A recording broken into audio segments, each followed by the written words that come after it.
All right, so in this case, I will say that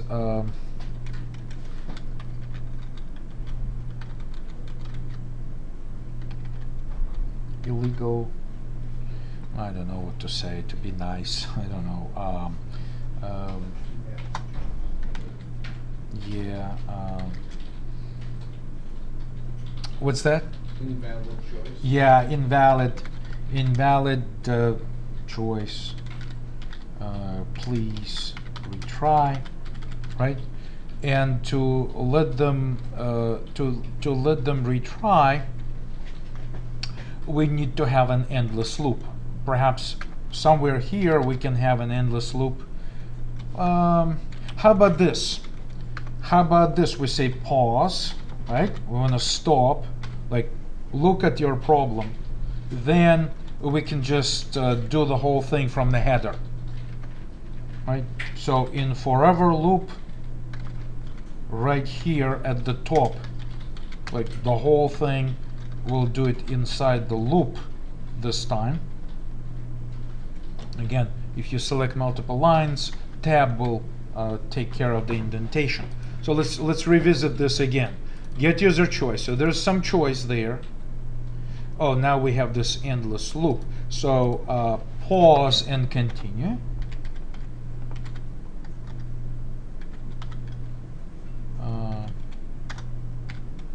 Continue this, or in case if everything's okay, just return a choice, right? So the endless loop will be happening only if we say continue. Otherwise, from inside the loop, we'll just return, right? So if this is not an invalid choice, and I'm assuming again, if the choice happens to be 0 or negative, which will be accepted by getIn, by the scanner, we don't want to take that. If the or the size should give us a choice, and we just you know, if there's 4 items on the list, the size will be 4, and so 4 is acceptable. But if the choice is greater than that, then no, bad or invalid input or choice. All right, so that seems okay, manageable maybe. What else? Let's try running it already, right? Because we've tried to utilize some of this. So what we have functioning here, by the way, there's nothing wrong with saying a system .out.print a line and say something like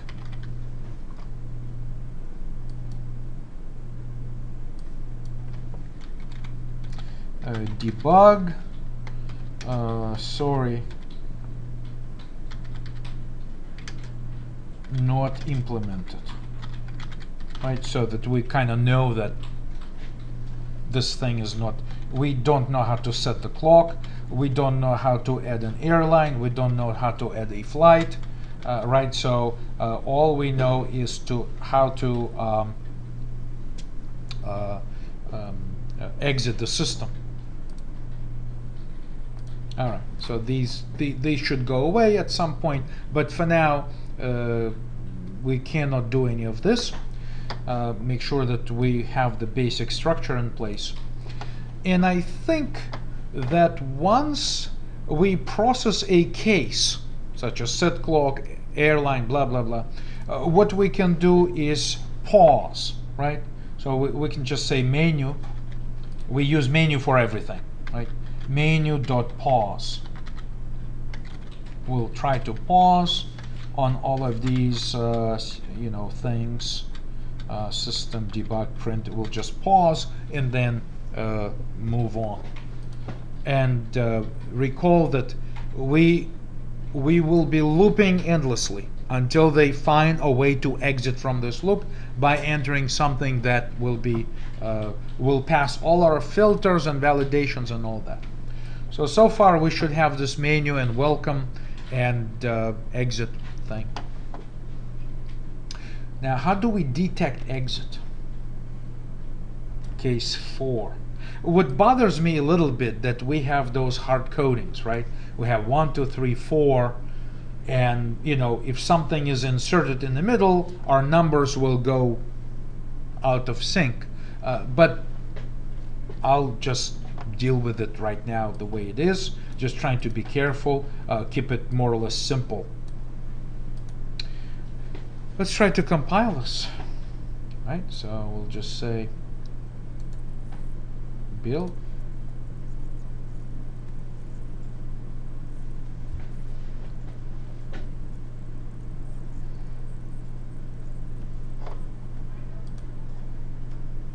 Let's display here.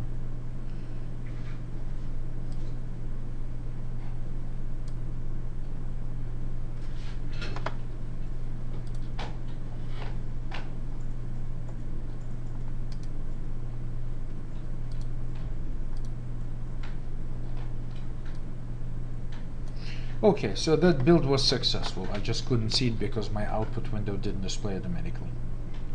So if I run this,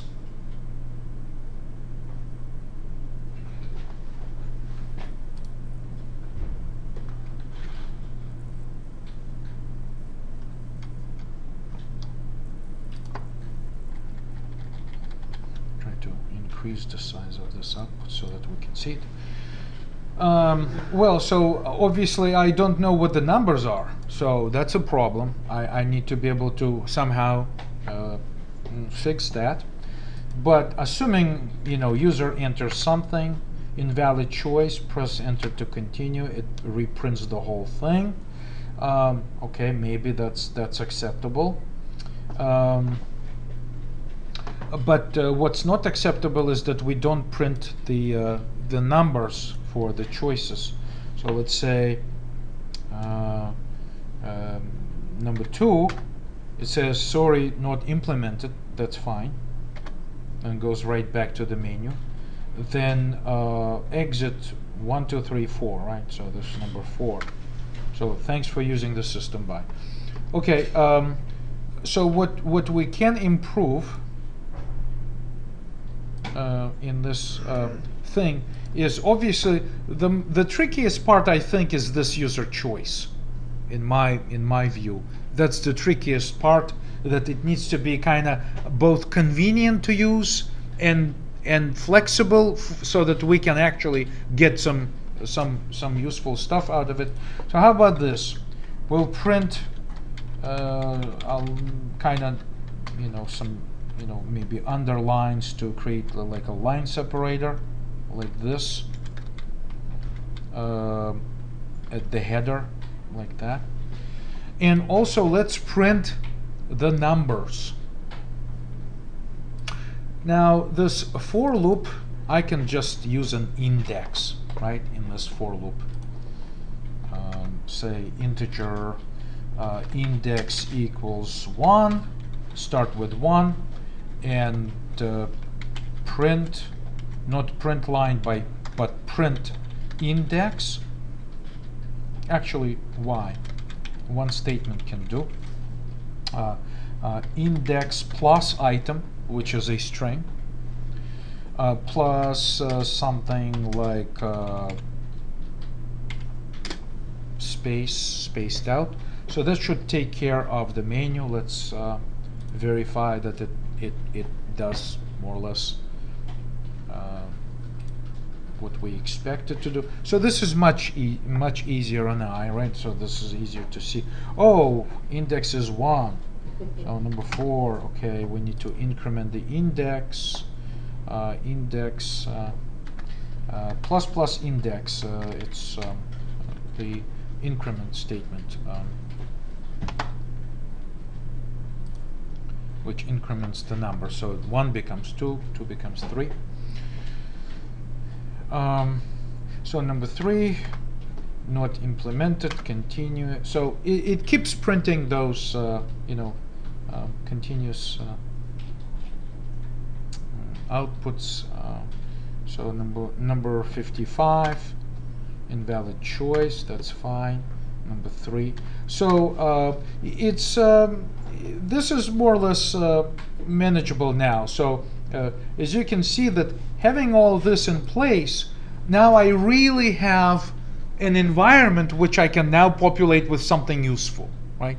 So I went through this basic, I think my approach was, to begin with, after reviewing the design, thinking about the overall design, instead of jumping and programming any of these objects or some flight schedule related stuff, I went ahead and created this user interaction environment, which is heavily driven by this user menu, which I would like to utilize.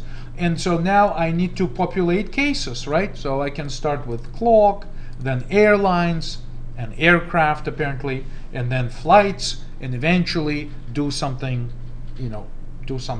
that would be equal to the solution of this problem.